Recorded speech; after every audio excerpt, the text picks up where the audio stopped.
Goeiemôre en baie welkom by vanoggend se oordeenking. So lekker dat jy weer vanoggend saam met ons inskakel. Dankie dat jy tyd maak om stil te word by God. En ek bid vandag daar waar jy dalk ry na hierdie boodskap luister, daar waar jy sit op die bank met 'n koppie koffie, mag hierdie woord jou vanoggend bemoedig. Ons praat hierdie week oor gehoorsaamheid wat groter is as prestasie. En ons praat maklik oor gehoorsaamheid wanneer dit sin maak. Ons praat maklik oor gehoorsaamheid wanneer dit beloon word. Maar wat van gehoorsaamheid wat seer maak? Wat van gehoorsaamheid wat jou iets kos? Jou trots, jou gemak, jou planne, jou tyd. Ons skrifgedeelte vandag is uit Hebreërs 12 vers 11 en dit sê: elke vorm van tug lyk vir ons op die oomblik meer na 'n rede vir trane as vir blydskap.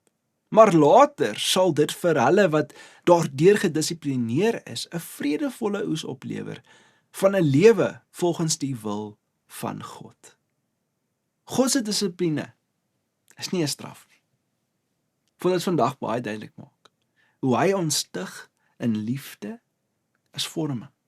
Baie keer voel dit nie so nie, maar dit is God wat jou ernstig genoeg opneem om jou nie te los soos wat jy is nie. En iemand het een keer gesê dat die Here het ons so lief, dat hy ons nie wil los soos wat ons is nie. Hy wil hê ons moet groei, hy wil hê ons moet sekere dinge ervaar en deurgaan. En ongelukkigheid is ons leef in 'n kultuur wat gemak verwar met seën. As iets ongemaklik is, dink ons, dit kan nie van God wees nie. Hoe is dit moontlik? God is dan lief vir my. Maar hierdie teks wys vir ons dat groei dikwels deur weerstand kom. En gehoorsaamheid wat jou niks kos nie, verander jou bittermin.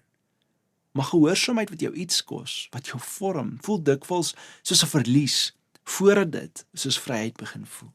En God raak nie haastig om ons pyn weg te neem, as daardie pyn jou nie leer om reg te leef nie. Ek hoop jy hoor wat ek vir jou sê vanoggend, want hy is meer toegewyd aan jou karakter as jou gemak. Baie mense bid vir verandering, maar vermy die gehoorsaamheid wat verandering moontlik maak. En tog is dit juist daar, in die plek van weerstand, waar God jou voorberei vir die volgende seisoen. En vanoggend wil ek hê jy moet dink aan die volgende. Waar ervaar jy tans gehoorsaamheid as ongemak of selfs as 'n pyn?